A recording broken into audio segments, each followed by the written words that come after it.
Students, we are doing exercise 5.4. 6 question हमने complete कर लिए थे. Now question number 7, filling the blanks with acute, obtuse, right और straight. हमने इन वर्ड्स को यूज़ करके फिलअप्स कंप्लीट करने हैं. So A part is an angle whose measure is less than that of right angle.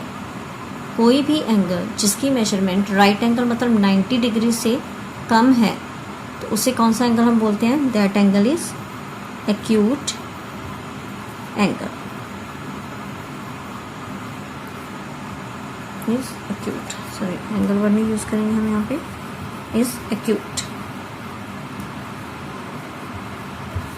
So B an angle whose measure is greater than that of right angle. वो angle जिसकी measurement 90 degree से बड़ी हो तो उस angle को हम बोलते हैं obtuse. Is obtuse. An angle whose measure is sum of the measure of two right angles. अब दो राइट एंगल मतलब 2 टाइम 90, तो ये हमारा कितने डिग्री का हो जाता है? 180 डिग्री. तो यहाँ पे एंगल हमने उस एंगल को क्या बोलते हैं जिसकी मेजरमेंट दो राइट एंगल्स का सम होती है, मतलब 90 90 180. तो 180 डिग्री के एंगल को हम क्या बोल देते हैं? Straight.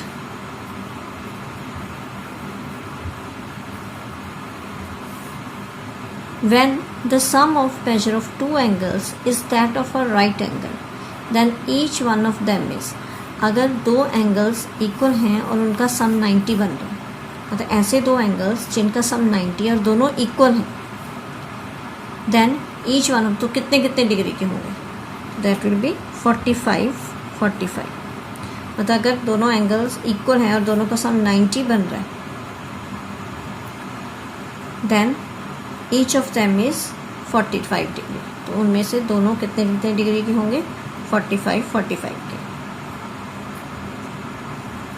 When the sum of measure of two angles is that of a straight angle and if one of them is acute and the other should be. दो एंगल हैं, दोनों एंगल्स का सम 180 डिग्री है. दोनों में से अगर एक एंगल 90 से छोटा है तो दूसरा एंगल कैसा होगा? सी, जैसे हम एग्जांपल लेके करते हैं. सपोज यहाँ पे है 7th का ई फिलअप है हमारे पास.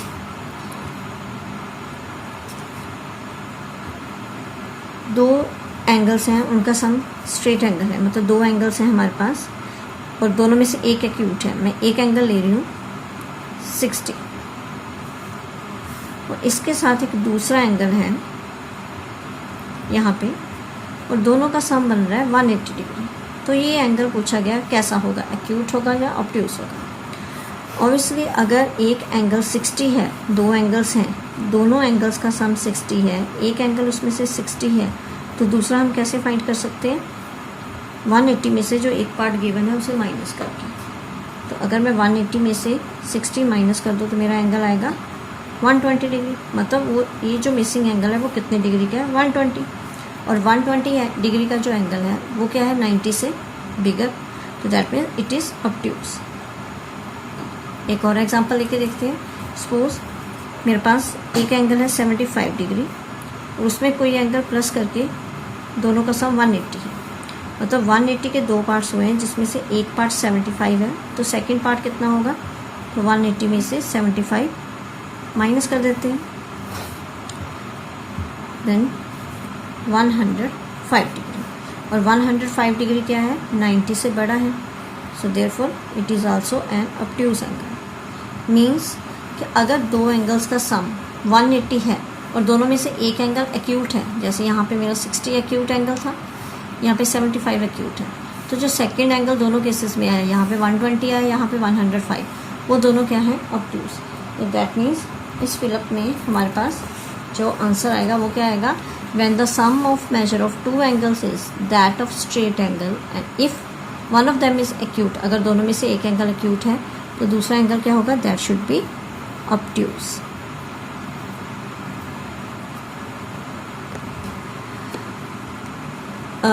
डी पार्ट में दोबारा समझाना चाहती हूँ. I have done the measurement of, थोड़ा मैं गलत बता गई आपको. डी पार्ट में क्या है? When the sum of measure of two angles is that of right angle. दो एंगल है, दोनों का सम 90 डिग्री है, मतलब मैंने इक्वल एंगल्स ले लिए, इक्वल नहीं है यहाँ पे, दो एंगल्स हैं, दोनों का सम 90 डिग्री है, then each one of them, तो दोनों कैसे होंगे, तो 90, दो एंगल जिनका सम 90 है, तो हम एग्जांपल से कर लेते हैं ये भी। डी पार्ट, दो एंगल है, suppose one angle is 30 degree, 30 में क्या प्लस करेंगे, सम 90 हो जाए, ऑब्वियसली 60 डिग्री। अब 30 भी एक्यूट है, 60 भी 90 से छोटा है, वो एक्यूट एंगल है। कोई और एग्जांपल ले लेते हैं, 45 प्लस 45 90 होता है, मतलब ये दोनों एंगल्स हैं जिनका सम 90 है। 45 भी एक्यूट एंगल है, 45 ये भी एक्यूट एंगल है। हम और भी कोई एग्जांपल ले सकते हैं, सपोज एक एंगल 50 ले लिया, 50 प्लस 40 90 हो जाएगा, तो मतलब इन दोनों को प्लस करके 90 बना, ये भी एक्यूट है, ये भी एक्यूट। मीन्स अगर दो एंगल्स हम ले और दोनों का सम 90 बन रहा हो, तो हर केस में वो दोनों एंगल्स कैसे होंगे, these angles will be acute angles. So D part का यहाँ पे आंसर क्या आएगा, when the sum of measure of two angle is that of right angle, अगर दो एंगल्स का सम राइट एंगल है, then each one of them is acute, तो वो दोनों एंगल कैसे होंगे, these angles will be acute. Now question number 8, find the measure of angle shown in each figure, first estimate with your eyes, then find the actual measure with the protractor. तो अब हमने यहाँ पे protector की help से angles को major कर लेना।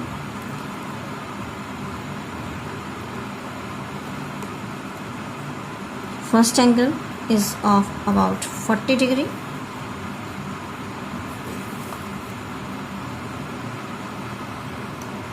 सेकेंड एंगल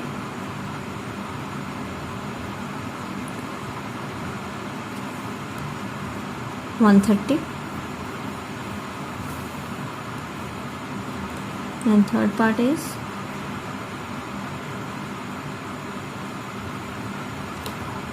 60 और 70 के बीच में है 65,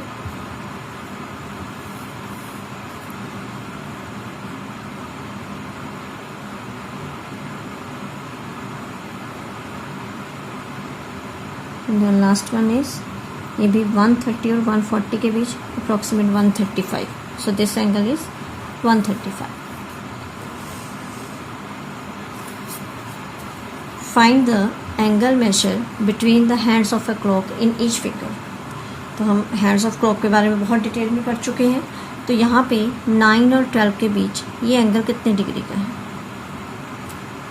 तो ये एंगल अगर हम देखें 9 और 12 तक कितने स्टॉप हैं, 1 2 3, हर एक डिवीज़न में मैंने कैसे बताया था कि हर एक डिवीज़न का 30-30 का एंगल है, 9 से 10 तक 30, 10 से 11 तक 30, 11 से 12 तक 30। यहाँ हम कहते हैं 3 डिवीज़न्स हैं, 1 2 3, तो जहाँ पे 3 डिवीज़न्स होती हैं तो 3 × 30 अगर हम कर दें तो हमारे पास यहाँ पे एंगल कितने डिग्री का है, 90 डिग्री। नेक्स्ट है 1 PM। अब 1 PM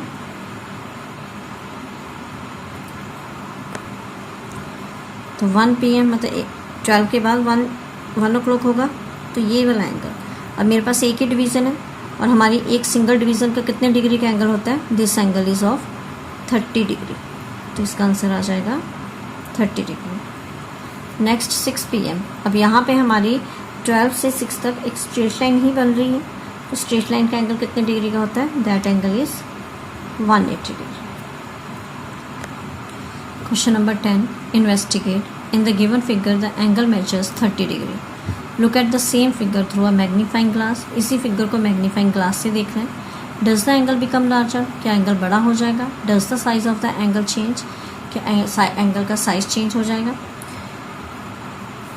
क्या होगा, मैग्नीफाइंग ग्लास का मेनली काम क्या होता है कि वो सिर्फ इमेज को बड़ा करके दिखाता है, तो दैट मीन्स कि वो इस एंगल की इमेज को सिर्फ बड़ा कर सकता है, उस एंगल के मेजरमेंट को चेंज नहीं कर सकता। तो इसके आंसर में हम क्या लिख सकते हैं, then we will simply write the magnifying glass will only enlarge the figure, वो सिर्फ फिगर को बड़ा करेगा, note the measurement of angle, angle की मेजरमेंट को बड़ा नहीं करेगा, that will be not affected, मतलब मेजरमेंट वो ही रहेगी, सिर्फ उसकी फिगर जो है वो बड़ी हमें दिखाई देगी। Now question number 11, measure and classify each angle. नीचे इस फिगर में हमारे पास एंगल्स दिए गए हैं, तो हमने उनको क्लासीफाई करना है। मेजर करना है और उनको क्लासीफाई करना है as acute, obtuse and etcetera. तो यहाँ पे ऑलरेडी मैंने एंगल्स को प्रोटेक्टर की हेल्प से मेजर करके लिखा हुआ है। सो मेरे पास जो एंगल्स आ रहे हैं इस क्वेश्चन में, सबसे पहले एंगल AOB। सो AOB एंगल हमारा जो बन रहा है AOB, this angle is of 40 degree. तो 40 डिग्री है तो इट मीन्स एक 90 से छोटा एंगल है, this is acute angle. Angle AOC angle 125 बन रहा है। उसके बाद है एंगल BOC, B से C तक BOC, this angle is of 85। Then DOC, this angle is of 95। After that DOA, ये वाला एंगल जो है ये 140 का बन रहा है। और DOB एंगल जो है DOB, this full angle is of 180 degree. तो हमारे पास सभी एंगल्स के मेजरमेंट्स आ गए हैं। तो अब हमने इनके क्लासीफाई करना है एज एक्यूट, ऑब्ट्यूज, एक्सेट्रा। तो अब ये 40 डिग्री है, 90 से छोटा है, therefore it is acute angle. 125 90 से बड़ा है बट 180 से छोटा है, it is obtuse angle. 85 degree again 90 से छोटा है, acute. 95 greater than 90, it is obtuse. 140 greater than 90, it is also obtuse angle. And 180, it is straight angle.